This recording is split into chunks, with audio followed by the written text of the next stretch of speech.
This week's module was about online resources. Um, just FYI, sorry about the background noise.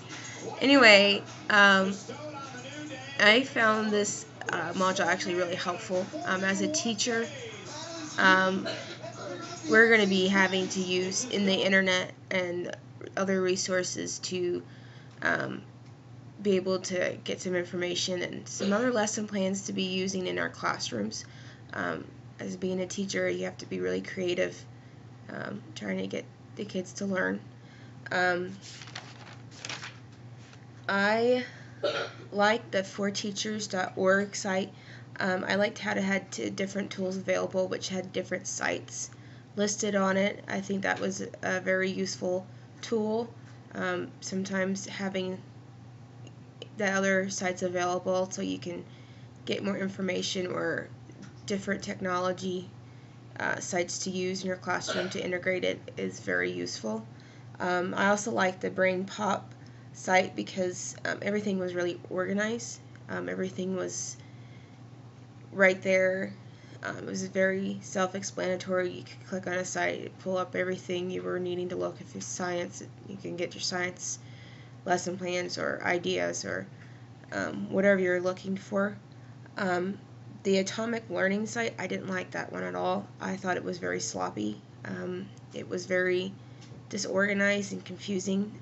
Just didn't make really a lot of sense to me. I also liked the Education World. I liked the ability to communicate with other teachers. I think being able to communicate with our teachers is an asset because, they might have ideas that you can implement in your classroom with technology. If you have kids that are struggling or you don't know how to get them on, the right page, looking and reaching out, I think it's helpful because as teachers, we're all in it together and we're looking to help the kids be successful in school. When I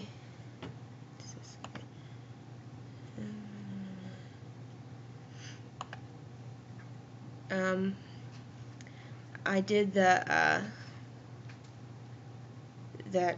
Quia website thing. I like that one because I am looking to teach third grade, and so I focused on my activities with the states. A lot of kids nowadays do not know the states' capitals and or the states. I remember when I was in third grade that's what we would focus on. So coming up with an activity that includes flashcards, other activities that making it fun for the kids to learn and to memorize the capitals. And then the other activity I did mine on was about weather. I think a lot of kids do not get taught that a lot in school, so incorporating, what is a hurricane, what is hail, what is rain, what is snow, letting them, understanding what weather is because we're surrounded by it all the time. Being able to understand it, I think, is important. That's a good science activity that it can implement technology through these activities. So I think in the future I would incorporate that website into my everyday learning, making up activities that I can use for the students to access and to be able to use and to be able to learn better and learn the information hopefully quicker. One of the websites that I use on a daily basis because I work as a site supervisor and I work with kids, I use teacherspayteachers.com. It's really a bunch of teachers that put their activities or lesson plans or ideas on the site, and you can choose if you want to pay for it, you want it free. I usually go free anyway, but I get a lot of good ideas that I use for my kids at my work, and I think as a teacher, I think I would incorporate it. Even what I have already used already with the students, I think I would use it more and maybe grow upon these lessons and make it into like a unit.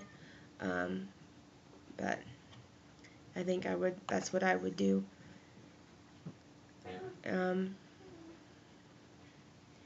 I liked that OER Commons website.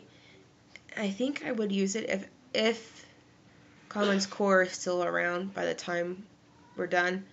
I would actually use that because it would have the resources right there at my fingertips that I could access, and I can be able to go back and say, okay, am I incorporating the guidelines to Commons Core into my lessons with the students? Am I making sure that I'm reaching the goals with the students, making sure that I'm getting everything like what we're supposed to be doing as teachers, making sure that they're learning what they're supposed to be learning, because as Commons Cores you have to have those resources available. And I think also having like the STEM available, we also, like I said, when working as a site supervisor, we use STEM through my work as well. So I think it's great because I'm also, basing my lesson plans off of Common Core and STEM, and so it's nice to have that available. And I think for even now, I think I would use it to do my lesson plans, be able to incorporate maybe a little bit more technology through my after-school program as well as teachers. But anyway, there's my cat. Anyway, careful. Oh. I'm sorry. Oh. My cat wanted to be in the video. Anyway, I hope that this was informative, and I learned a lot. Like I said, this module was great, and I was able to get a lot of new resources that I didn't think were available. But internet is so vast and wide that we can get, as teachers, incorporate it. And and be able to use it in our future as teachers and incorporate, activities through the computers, because third graders, they're already starting to learn the computer. Chromebooks, my daughter uses it a lot, and having activities available so that way they can learn how to use, the basics through the web, internet, and making sure it's a learning, and you're in control. Like with the Kuya website, you're in control with what you want your students to learn, and I like that about that.